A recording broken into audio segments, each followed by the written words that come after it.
Hello, good morning children. Myself Karunesh Bhadoria.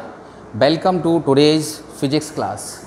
Yes children, in physics chapter number 6 work, power and energy, this chapter is continue and today I am taking topic potential energy of spring. Potential energy of spring. Work we have completed, energy is continue, है ना. Kinetic energy, potential energy ये आप पढ़ चुके हैं. अब spring energy की मैं बात कर रहा हूँ. स्प्रिंग एनर्जी क्या होती है? पोटेंशियल एनर्जी होती है स्प्रिंग में. कैसे हम इसको फाइंड करेंगे, कैसे इसका डेरिवेशन निकालेंगे, क्या होती है, ये सब चीज़ें यहाँ पे मैंने एक जो है डायग्राम बना रखा है. अब इस डायग्राम को ध्यान से देखें, इसमें सब चीज़ क्लियर हो जाती है. There are 3 diagrams 1, A, B and C. In diagram A I am taking a block of mass m. This block is attached with this spring and one end of this spring attached with a strong support. Second end this is attached with block. Similarly in case B and C same case है. यहाँ पे spring का one side जो है spring को किसी rigid support से attach कर रखा है और सेकेंड एंड इसका जो है ब्लॉक से अटैच्ड है. मास उसका m है ब्लॉक का. यहाँ पे कुछ भी नहीं है, नॉर्मल जैसा था, जो सिचुएशन थी वो रही. तो this is the equilibrium position. First case में there is no pulling no pushing, तो यहाँ पे ये क्या होगा, इक्विलिब्रियम पोजीशन हो जाएगी A में. In figure B if B इस ब्लॉक को आपने कुछ फोर्स लेके इसको खींचा अपनी तरफ, पुलिंग किया इस ब्लॉक में, तो यहाँ पे जो डिस्प्लेसमेंट कहिए या एम्पलीट्यूड कहिए ब्लॉक का, x जो है यहाँ पे डिस्टेंस इधर आ गया ब्लॉक. जैसे ही x ब्लॉक इधर आता है तो फोर्स जो है जिसको हम स्प्रिंग फोर्स बोलते हैं, this force will begins to start towards the equilibrium position. अगर ये इक्विलिब्रियम से इधर आया है तो जो स्प्रिंग फोर्स उसके अगेंस्ट जाएगा, क्योंकि इसका इक्विलिब्रियम पीछे रह गया था जब हमने इसको पुलिंग किया है. In figure third if B pushing this block, इस ब्लॉक को आप पुश कर रहे हैं तो ब्लॉक जो है टूवर्ड्स लेफ्ट शिफ्ट हो जाएगा. उस केस में दिस इज़ द डिस्प्लेसमेंट और amplitude and here the spring force will act towards the equilibrium position. तो ये फोर्स इस साइड को लगेगा. ये तो इक्विलिब्रियम पोजीशन है. इन दोनों केसेस में फोर्स जो है लगता है, स्प्रिंग फोर्स यहाँ पे प्रोड्यूस होता है जब आप उस ब्लॉक को पुश या पुल करते हैं. स्प्रिंग फोर्स अगर यहाँ पे प्रोड्यूस होता है इट मीन्स कुछ वर्क यहाँ पे होगा, और अगर कुछ वर्क होगा तो वो एनर्जी होती है. तो यहाँ पे हमें एनर्जी मिलेगी. एनर्जी की क्या बताया था, टेंडेंसी ऑफ डूइंग वर्क. जब यहाँ वर्क हो रहा है इसका मतलब एनर्जी है, एनर्जी से ही वर्क होता है. वही एनर्जी जो है पोटेंशियल एनर्जी ऑफ स्प्रिंग कहलाती है. हमें उसी का डेरिवेशन यहाँ पे देखना है. क्लियर है ये बात? चलिए अब मैं इसी चीज़ को लिखा रहा हूँ. देखिए, from figure A it is in equilibrium position.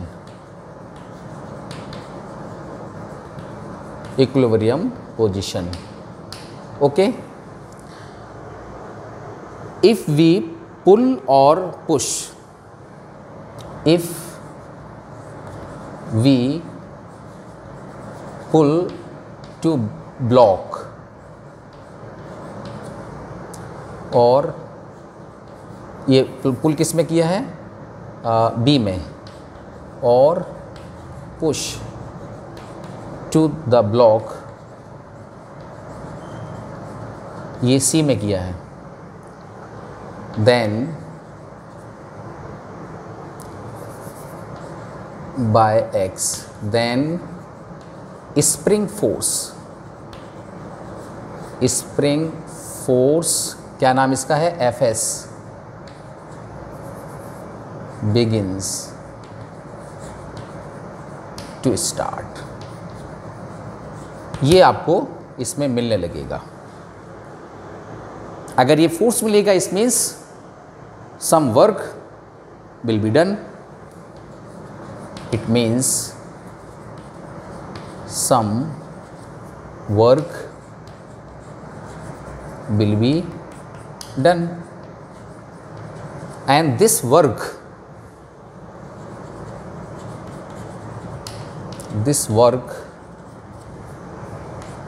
is called potential energy of spring। ठीक है, चलिए अब देखते हैं ये वर्क कितना होता है। तो स्मॉल वर्क जो है dW कैसे निकालते हैं? Work is equals to force into displacement.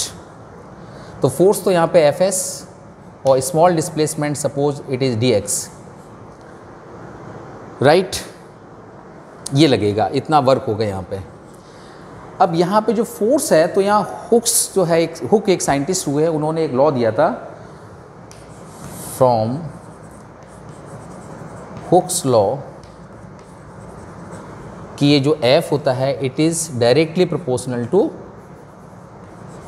जितना आप इसको पुल करेंगे, जितनी डिस्टेंस इसको खींचेंगे, ये फोर्स उतना ज़्यादा स्टार्ट होगा, उतना ज़्यादा यहाँ पे बनेगा। तो this force, spring force is directly proportional to distance, और we can say Fs equals to a constant K। अब इसका डायरेक्शन हमेशा अपोजिट होगा। अगर इसमें डिस्प्लेसमेंट इधर हो रहा है तो फोर्स अपोजिट साइड में लगेगा।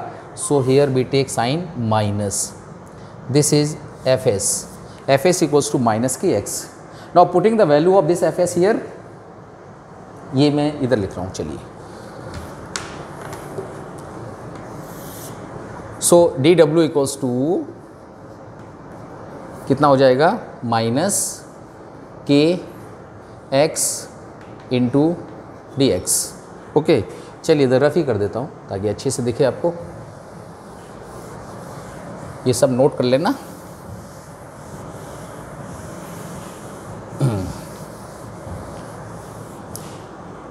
ये मैं यहाँ लिख रहा हूँ, dW इक्वल्स टू, dW जो स्मॉल वर्क है, this will B minus kx and dx। Okay, चलिए इसको भी हटा दो। ये जो है स्मॉल वर्क होगा। अब अगर हम टोटल वर्क की बात करें, total work W equals to, जो भी स्मॉल वर्क होता है उसका इंटीग्रेशन कीजिए, कहाँ से कहाँ तक। अब इसमें चेंज क्या हो रहा है? डिस्प्लेसमेंट, x की वैल्यू चेंज हो रही है, तो आप इसे x initial to x final, जहाँ तक आप इसको डिस्प्लेस करवा सकते हैं, वहाँ तक का वर्क आपको मिल जाएगा।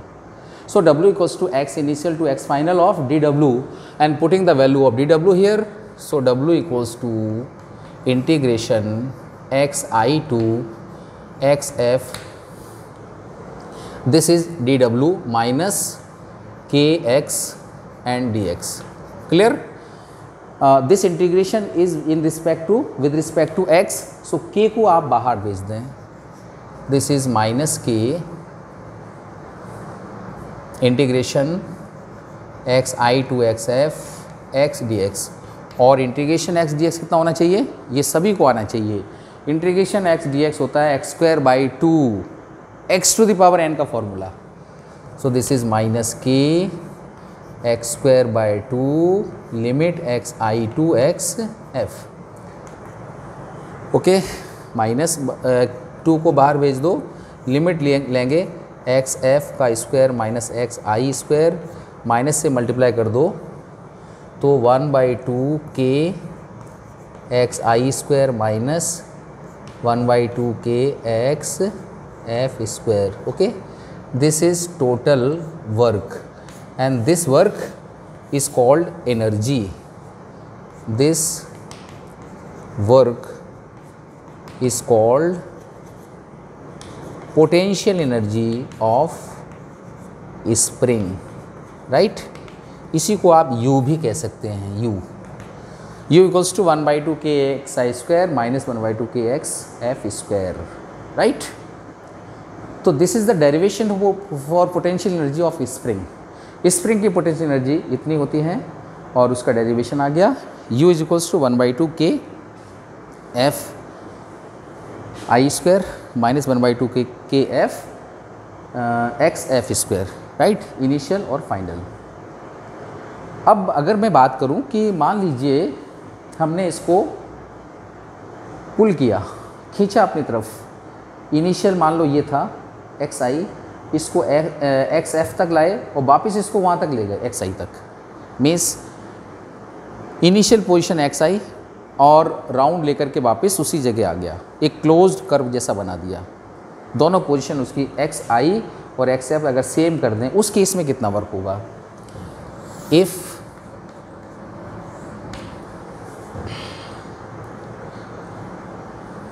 ऑब्जेक्ट या block moves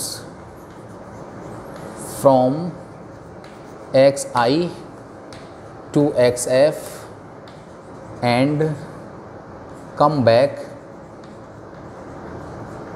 to xi, then इस केस में जो वर्क होगा दिस विल बी, अब लिमिट आपकी चेंज हो जाएगी, माइनस के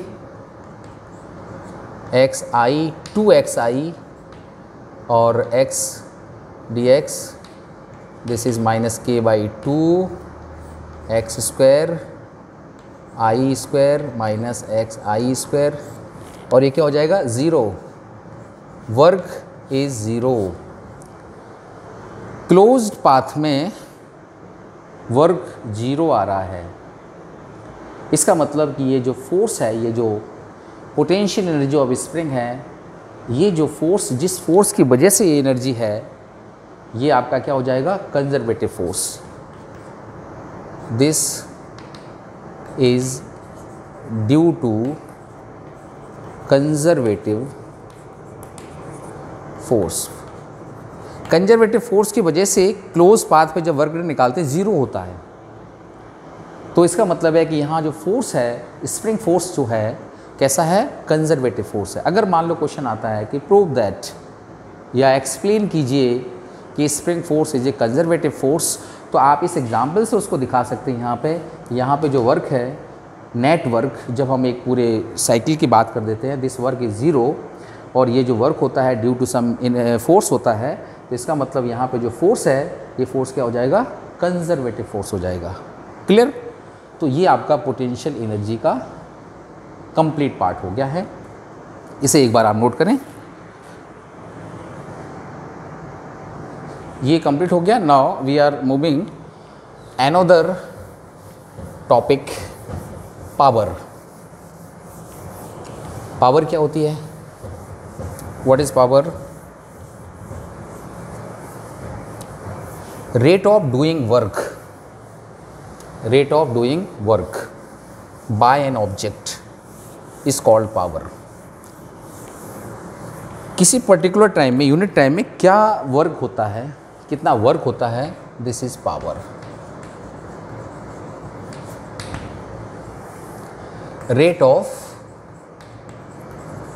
doing work,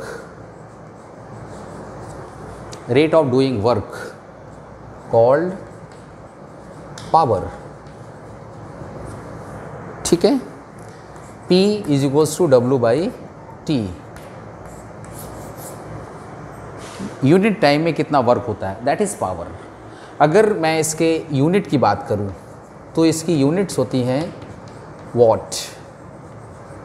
this is its unit, scalar quantity है वॉट। 1 किलो वॉट में 1000 वॉट होते हैं, एंड 1 हॉर्स पावर जो है 746 वॉट के बराबर होती है। 1 हॉर्स पावर, इंजन की पावर जो होती है हॉर्स पावर में होती है, और 1 हॉर्स पावर होता है 746, ठीक है, और 1 किलोवाट दिस। ये तो पावर के बारे। इंस्टेंटेनियस पावर क्या होती है? तो जो एवरेज पावर है ना, उस एवरेज पावर की एक जो है लिमिटिंग वैल्यू आप कह सकते हैं इंस्टेंटेनियस पावर। चलिए इसको भी लिख लेते हैं, इंस्टेंटेनियस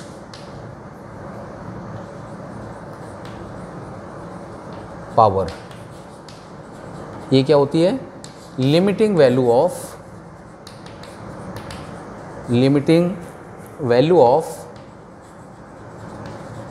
एवरेज पावर। ये लिमिटिंग वैल्यू होती है और आप इसे लिख सकते हैं P equals to limit delta T tends to 0 delta W upon delta T। इसको dW अपॉन dt भी कह सकते हैं। ये पावर होती है। Limiting value of average power is called instantaneous power, right. अब चिल्ड्रन एक रिलेशन आता है between kilowatt and joule. Important relation है, इस पर न्यूमेरिकल भी पूछे जाते हैं। What is the relation between kilowatt and joule? Relation between kilowatt and joule.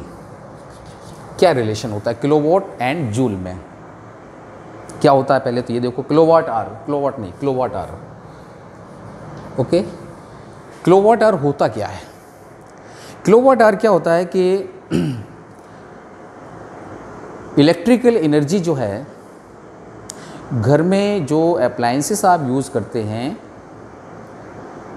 1000 वाट का कोई अप्लायंस 1 आवर में जितनी एनर्जी कंज्यूम करता है that is 1 kilowatt our. Clear? 1 kilowatt our क्या है? 1 kilowatt hour means electrical energy consumed by any appliance of 1000 watt in 1 hour। ठीक है, 1 आवर में उसे आप बोलेंगे 1 किलोवाट आवर। तो this 1 kilowatt hour equals to 1000 watt into hour. ये जो आर है ना, इसको सेकंड में चेंज करेंगे तो 60 मिनट हो गया, 60 सेकंड। वाट सेकंड क्या होता है? Joule. So this will be 6 × 36 10 to the power 3 4 5, एक इसमें डेसिमल दे दो, 6 joule. 1 kWh is equals to 3.6 10 to power 6 joule. This is the relation between kilowatt hour and joule. Note करें इसको। Now children, I am taking another important topic of this chapter, very important topic. Yes, it is collisions. Collisions क्या होते हैं आज हम इस पर discuss करेंगे। डिफरेंट टाइप के कोलिजन्स कौन कौन से होते हैं, क्या उसमें कंडीशंस होती हैं, राइट। किस में क्या चेंज होता है, किस कोलिजन में, किस टाइप के कोलिजन में क्या क्या चेंज हो सकता है, राइट। ये सब चीज़ें हम यहाँ देखने वाले हैं। तो कोलिजन पहले होता क्या है ये समझो। कोलिजन मीन्स जब कोई दो बॉडी आपस में कोलाइड कर दें, एक बॉडी दूसरे में टक्कर मारती है, दैट इज़ कोलिजन। तो कोलिजन जो है, अगर मैं इसको एक्सप्लेन करूं या डिफ़ाइन करूं तो यही कह सकते हैं कि collision is said to occur between 2 bodies always. सबसे पहली बात तो ये है कि अगर कोलिजन होना है तो उसके लिए 2 बॉडीज़ का होना ज़रूरी है, राइट। अब कैसे इसमें कोलिजन हो सकता है? Either they are physically collide or the path of one body is affected by the force exerted by second body। एक बॉडी उधर है, एक बॉडी इधर है। अगर इस बॉडी का पाथ चेंज होता है due to exerted force from that body, वहाँ से कुछ फोर्स ऐसा आता है कि इसके पाथ को इफेक्टेड कर देता है, तो भी हम इसे कोलिजन ही मानेंगे। तो इसका मतलब है कि या तो फिजिकली कांटेक्ट हो उसमें तो कोलिजन है, या फिर उसके पाथ को हम चेंज करा दें या हो जाए चेंज। तो ये दोनों केसेस में, दोनों ही केस कोलिजन के होते हैं। तो इसको पहले लिख लेते हैं, the collision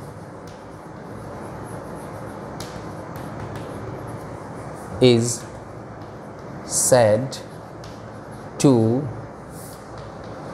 occur between two bodies,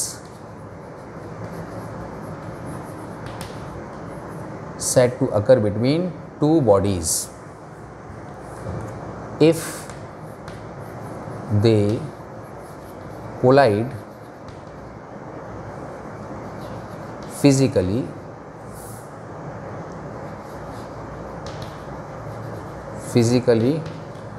to each other, or the path of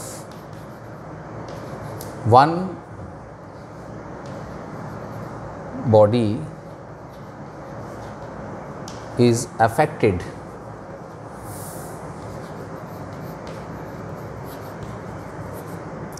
by the force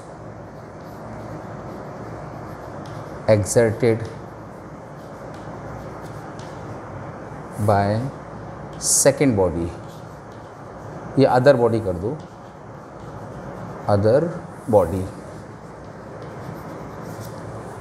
Collision is said to occur between two bodies if they collide physically to each other or the path of one body is affected by the force exerted by other body। इसे आप बोलेंगे collision. ठीक है, ये तो collision की बात हो गई।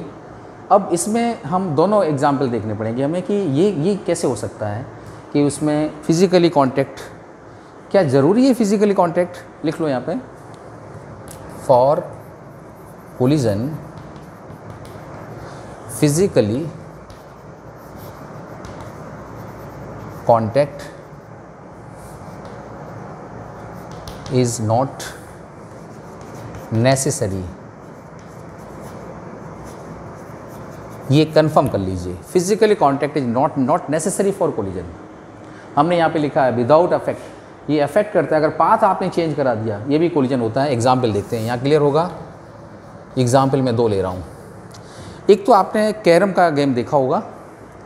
कैरम में जब है ना स्ट्राइकर जो है हिट करता है किसी कॉइन को, तो आगे वाले कॉइन के पाथ चेंज हो जाते हैं, वहाँ कोलिजन होता है, फिजिकली कांटेक्ट है यहाँ पे।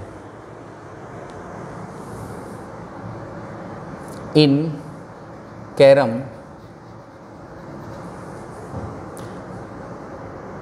Striker hits the coin, it is physically collide, physically collide, ये physically collide होते हैं। सेकेंड एग्जाम्पल में रदरफोर्ड का लीजिए, सबसे बेस्ट एग्जाम्पल है।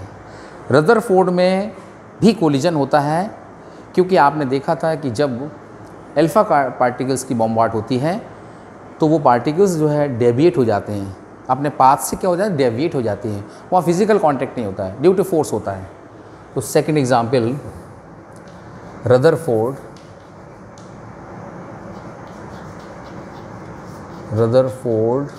Force experiment. ठीक है, तो ये जो है आपको कोलिजन को एक्सप्लेन करने में सफिशिएंट है। कोलिजन के लिए फिजिकल कोलाइड या फिजिकल कांटेक्ट होना नेसेसरी नहीं है, लेकिन अगर होता है तो भी कोलिजन है, नहीं होता है तो भी कोलिजन है।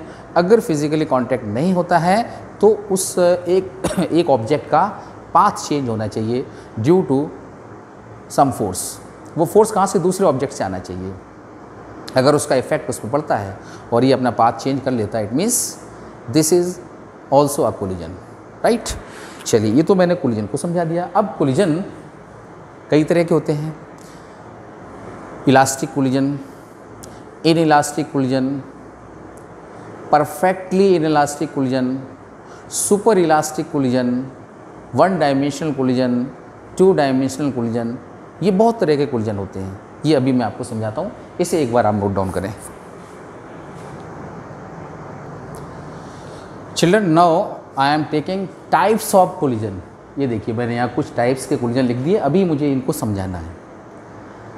कोलिजन के जो टाइप्स हैं जो मैंने आपको बताए थे, एक तो है elastic collision, inelastic collision, perfectly inelastic collision, super elastic collision, एक है वन डायमेंशनल कोलिजन, इसी का नाम है head on collision. Two dimensional collision, इसको बोलते हैं ऑब्लिक क्यू। तो ये जो है टाइप्स ऑफ कोलिजन है, इसे नोट कर लेना। अब इसमें से अगर मैं बात करूं फर्स्ट वाले की, इलास्टिक कोलिजन क्या होता है, this is what is elastic collision. तो चिल्ड्रन, इलास्टिक कोलिजन वो कोलिजन है जिसमें there is no loss of energy का लॉस नहीं होता है, उसे हम इलास्टिक कोलिजन कहते हैं। और इन इलास्टिक में एनर्जी का लॉस होता है, फिर इसमें भी थोड़े थोड़े चेंजेस होंगे, वो भी आपको बताएंगे। इन दोनों का जो मेनली वो डिफरेंस है वो यही है, in elastic collision there is no loss of energy. ये कोलिजन आपका इलास्टिक कोलिजन कहलाएगा। एग्जाम्पल में अगर हम बात करें तो कह सकते हैं collision between subatomic molecules, इनके बीच में जो कोलिजन्स होते हैं, ठीक है, इसको आप बोलेंगे इलास्टिक कोलिजन। इसकी प्रॉपर्टीज़ क्या होती हैं इलास्टिक कोलिजन की? प्रॉपर्टीज़ इसमें नंबर 1, इन टाइप के कोलिजन्स में मोमेंटम जो है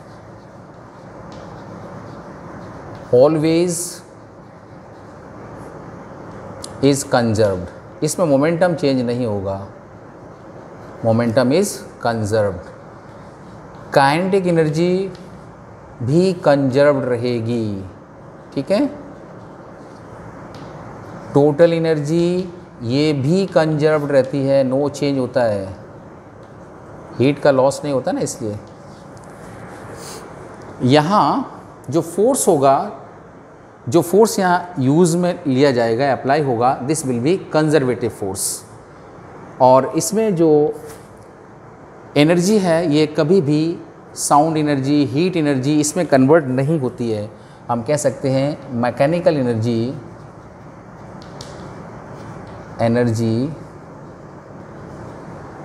does not convert into sound energy, light energy etc. इसमें कन्वर्ट नहीं होती है, ठीक है। तो these are the properties of elastic collision. तो चिल्ड्रन, इस वीडियो में इतना। अब आगे की जो कोलिजन्स हैं, इन इलास्टिक कोलिजन, ये सब इनको हम एक्सप्लेन करेंगे नेक्स्ट वीडियो में। और फिर है ना, इसमें कुछ डेरिवेशंस होते हैं कि कोलिजन में किस तरह से, कोलिजन के बाद जब बॉडी मिलती है या अलग अलग भी चलती हैं, किस वेलोसिटी से जाती है, उनके वेलोसिटीज़ क्या होंगे, मासेस में क्या चेंज हो सकते हैं, वो सब चीज़ें हम डेरिवेशन में देखेंगे नेक्स्ट वीडियो में। तो इस वीडियो में इतना। Okay, thank you.